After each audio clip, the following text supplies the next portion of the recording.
రాష్ట్ర సచివాలయం సీఎం సహా మంత్రులు ఉన్నతాధికారులు కొలువుండే ప్రాంగణం. వేలాది మంది ఉద్యోగులు విధులు నిర్వహిస్తూ ఉంటారు. కష్టాలు సమస్యల పరిష్కారం కోసం ఎక్కడెక్కడి నుంచో ప్రజలు ఇక్కడికి వస్తుంటారు. ఇలాంటి సచివాలయంలో గత ప్రభుత్వం విధించిన ఆంక్షల వల్ల సామాన్యులు పాలకుల వద్దకు వెళ్లే పరిస్థితి లేకుండా చేసింది. ప్రస్తుతం ఆంక్షలు ఎత్తివేసిన కూటమి సర్కారు ప్రజలందరికీ అమాత్యుల్ని కలిసే అవకాశం కల్పించింది. ఇదే సమయంలో భద్రతాపరంగా కట్టుదిట్టమైన చర్యలకు ఉపక్రమించింది. అనధికారికంగా ఎవరూ లోపలికి అడుగు పెట్టకుండా చర్యలు తీసుకుంటోంది. రాష్ట్ర సచివాలయం సందర్శకులతో కళకళలాడుతోంది. వైసీపీ హయాంలో మంత్రుల కార్యాలయం నుంచి అనుమతి ఉన్న వారిని మాత్రమే లోనికి పంపించేవారు. కూటమి సర్కార్ వచ్చాక ఆంక్షలు ఎత్తేశారు. ప్రజలు ఆధార్ కార్డు లేదా తగిన ఆధారాలు చూపిస్తే చాలు నేరుగా ఏ మంత్రినైనా కలిసే అవకాశాన్ని కల్పించారు. ఏడాదిగా ప్రజలు నేరుగా సీఎం చంద్రబాబు సహా మంత్రులను కలిసి సమస్యలను చెప్పుకుంటున్నారు. రద్దీ పెరగడంతో భద్రతాపరంగా సమస్యలు రాకుండా అధునాతన సాంకేతికతతో కూడిన వ్యవస్థను ఏర్పాటు చేస్తున్నారు.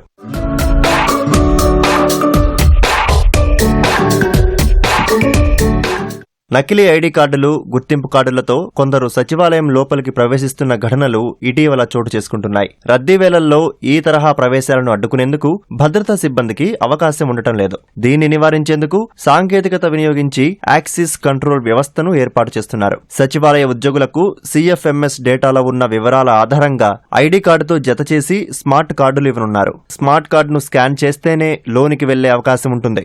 సచివాలయానికి వచ్చే ప్రజలకు ప్రస్తుతం ఆధార్ కార్డు ఆధారంగా ఎంట్రీ పాస్ ఇస్తున్నారు. ఇకపై ఈ విధానంలోనూ సాంకేతికత అమలు చేయనున్నారు. ఆధార్ కార్డు వివరాలను నమోదు చేశాక బయోమెట్రిక్, ఓటీపీ, ఫేస్ రికగ్నైజేషన్ ద్వారా ఫోటోలు తీసుకుంటారు. డేటాలోని వివరాలతో సరిపోతేనే ఎంట్రీ రసీదు ఇస్తారు. ఈ రసీదుపై క్యూఆర్ కోడ్ ను స్కాన్ చేస్తేనే లోపలికి అనుమతిస్తారు. ఆధార్తో అనుసంధానించిన ఫోన్ కు క్యూఆర్ కోడ్ ను పంపుతారు. దీని ద్వారా లోపలికి ప్రవేశించవచ్చు.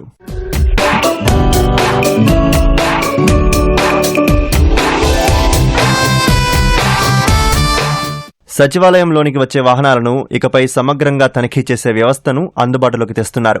ఉద్యోగులు ప్రజల వాహనాలను స్కానింగ్ చేసే వ్యవస్థను తీసుకువస్తున్నారు. దీనికోసం బూమ్ బ్యారియల్స్ అనే వ్యవస్థను ఏర్పాటు చేస్తున్నారు.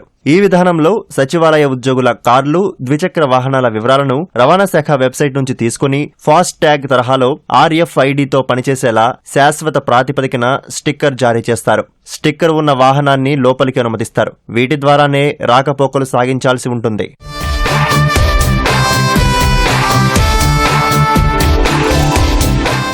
పేరొందిన ఎంఎన్సీ సంస్థలు, హై సెక్యూరిటీ జోన్లో ఉండే ప్రభుత్వ కార్యాలయాల్లో ఈ తరహా వ్యవస్థను అమలు చేస్తుండగా ఇకపై వెలగపూడి సచివాలయంలోనూ అమలు చేయనున్నారు. సచివాలయంలోకి వీఐపీలు, అధికారులు, ప్రజలు ఎవరు ఎప్పుడు లోపలికొచ్చారు, ఎప్పుడు బయటికి వెళ్లారు, ఎంతసేపు ఉన్నారనే వివరాలు కంప్యూటర్లలో నిక్షిప్తం కానున్నాయి. ఈ విధానంతో సిబ్బంది హాజరు, సమాచార గణాంకాలు సైతం పొందవచ్చు.